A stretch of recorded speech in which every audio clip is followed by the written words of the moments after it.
Suno AI is, it's one of the most exciting creative tools out there right now, right? But let's be real. While the magic is definitely there, that professional polish, it's often missing. So today, we're going to fix that.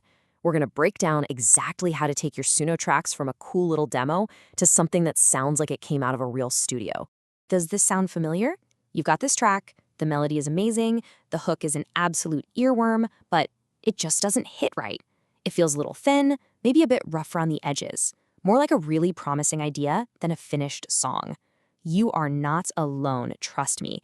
This is probably the single biggest hurdle for creators using this amazing tool.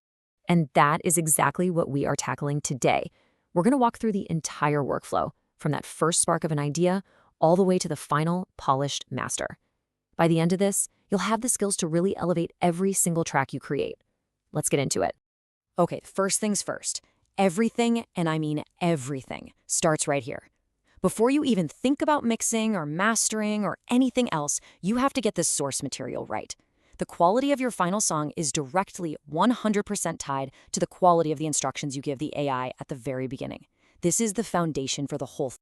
This idea is called prompt engineering, and you gotta understand, Suno responds to precision. It doesn't really work on just vibes. So instead of telling it to make a song that's emotional, you need to tell it how to create that emotion with very specific musical instructions. You need to think of yourself less like a magician and more like an architect. The prompt is your detailed blueprint.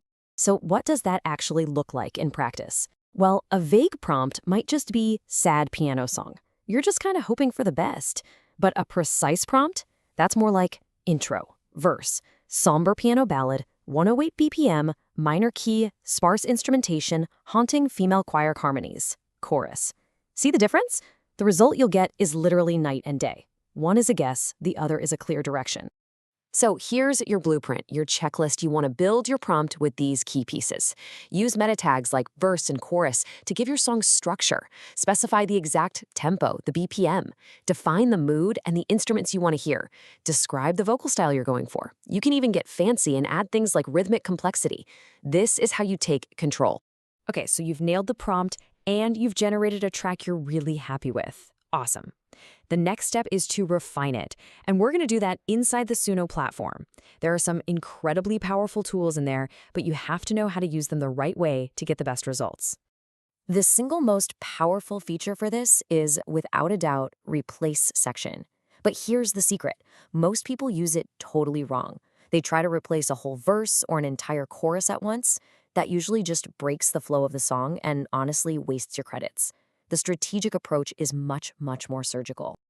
And here's a crucial tip, something you probably wouldn't figure out on your own. For every small section you want to fix, and I'm talking just a few seconds here, you should generate 10 to 12 different samples. Yeah, it seems like a lot, but this gives you enough variation to find that one perfect take that fits seamlessly without sounding weird or jarring. So here's how that all comes together into a workflow. First, you find a weak spot, and you select a tiny, tiny interval, maybe just 3 seconds. Then you generate your 10 to 12 different versions of just that little piece. Next, you have to carefully listen to each one to make sure it actually fits with the harmony of the song. Finally, you just chain these little successful fixes together. It's this iterative process that's the real key to getting a cohesive, natural-sounding track. With our track refined and feeling structurally solid, it's time to get it out of Suno. We're going to move it into the real world for that final professional polish. And believe me, how you export it matters just as much as how you created it in the first place. To get the absolute highest quality possible, you've got to follow a few key rules. First, always export in WAV format, not MP3. This preserves all the audio detail. Even more importantly, you want to export the multi-track stems. That means getting separate files for the vocals, the drums, the instruments, and so on. This gives you maximum control. And hey, if you can, grab the MIDI file too. That gives you ultimate flexibility later on in a DAW, a digital audio workstation. So where do you take all these files? Well, you've got options. If you're looking for something free, SoundPlate actually offers mastering specifically for Suno, which is cool. And BandsLab is great for quickly boosting loudness and tweaking EQ. If you're willing to pay a little for a more advanced AI service, Master Channel is fantastic. It adds incredible clarity and depth without you needing to be an audio engineer.